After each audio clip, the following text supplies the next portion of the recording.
Welcome, welcome sa bahay ni Kuya Mel. Welcome sa bahay ni Kuya Mel.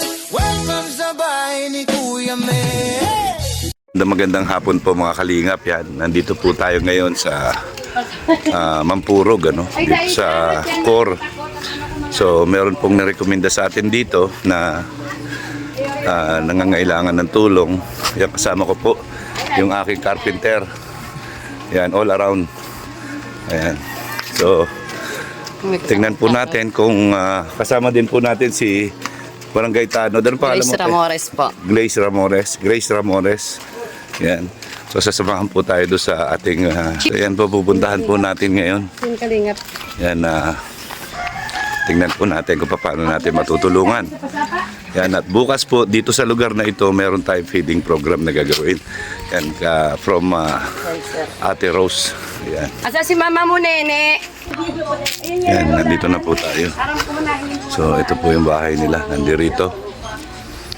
Yan. So ito po yung kanilang bahay. Ayan.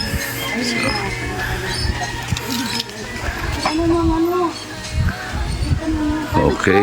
Ayan po. Magandang tanghali po. Yan. Magandang hapon po. Okay lang po ba na naka-video ako? Sige lang po. Okay lang naman po. Ay. Sige, Yan. sir, pasok Hindi. kayo, sir. Kailangan yun. So Grabe talaga eh. ito po yung kanilang bahay. Talagang makikita ko Yan. ang itsura nila. So, yan po. Ngayon ay araw ng labahan. Yan Yan po, sa amin po yan. Nagdatanggapin po siya ng labada. yan, nagtatanggap siya ng labada.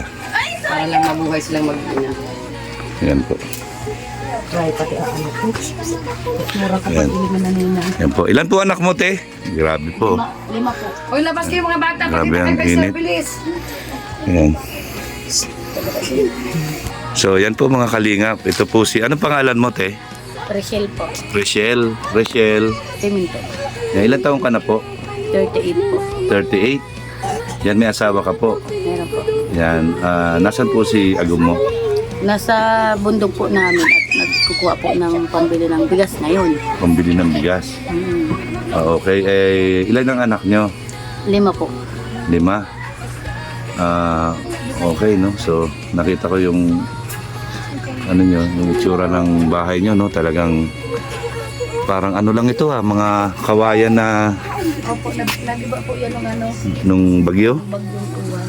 Yan po, tingnan nyo. Ilang floor to? 1, 2, hanggang 3rd floor.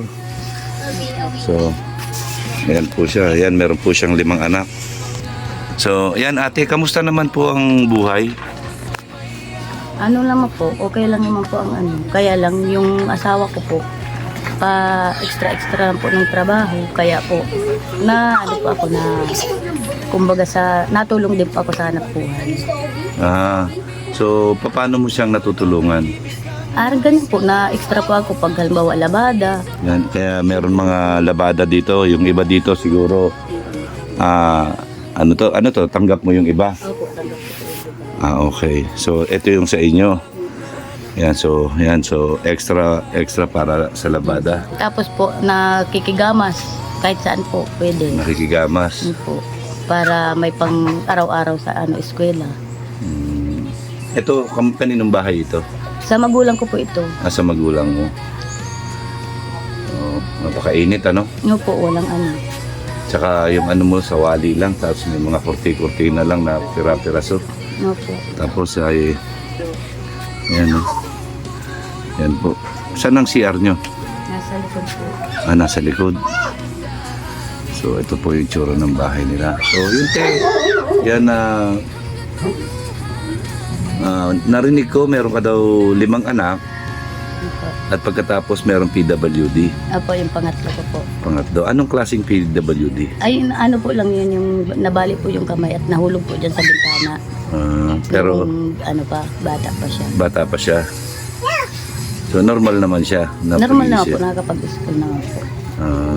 Kasi nakwento sa akin ni Ate Grace na ano daw, isa kayo sa mga talagang mga nakita niya na nangangailangan.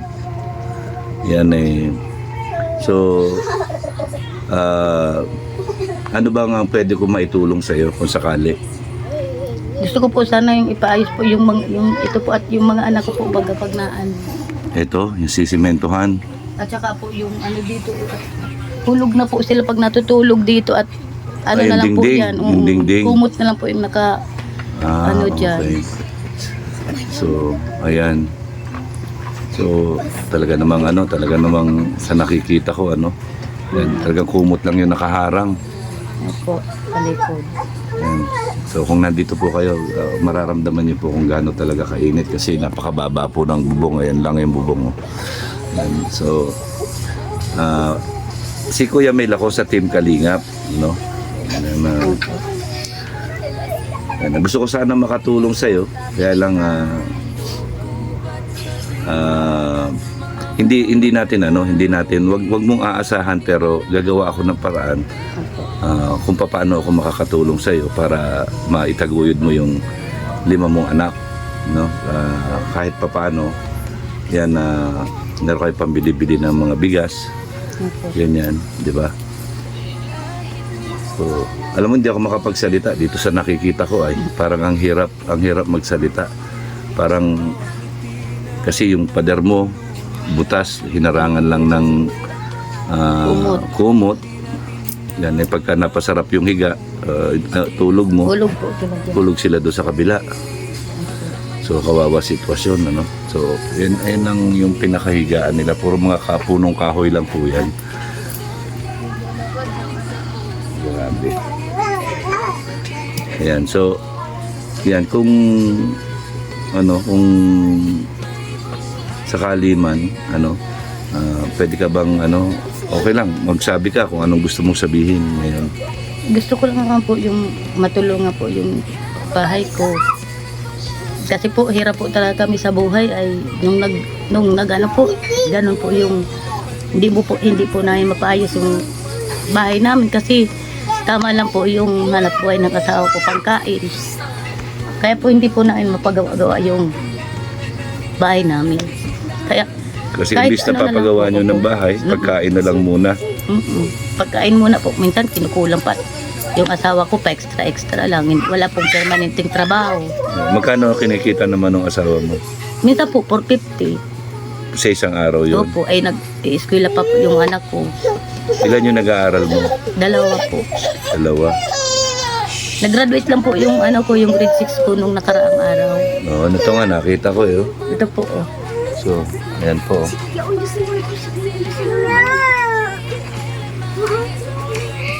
May dalaga ka na pala eh. Meron po. Yan, sino naman tong isa? Yan po yung asawa ko. Nagsali po nung fiesta nung Mangkuro. Para po may pang tusto sa amin. Sumali siya sa Parang Miss Gay. Opo, barakong magayon. Barakong Magayon. Yan. So, grabe po, no? Yan ang sitwasyon ng buhay niya ngayon. Kusina niya, oh. Yan lang po yung pinakakusina niya. Yan. So, grabe. Yan, naiyak ka dahil sa hirap ng buhay, ano? Mahirap. Bigti. Yan. Nung kasagsaging walang trabaho po yung asawa ko, Oh. siyempre maraming utang, Oo. maraming naniningil. Oo. Kaya, ganun po yung naisip ko. Pero, hawa naman ng Diyos, hindi naman po natuloy. Pero isa lang mapapayo ko sa iyo.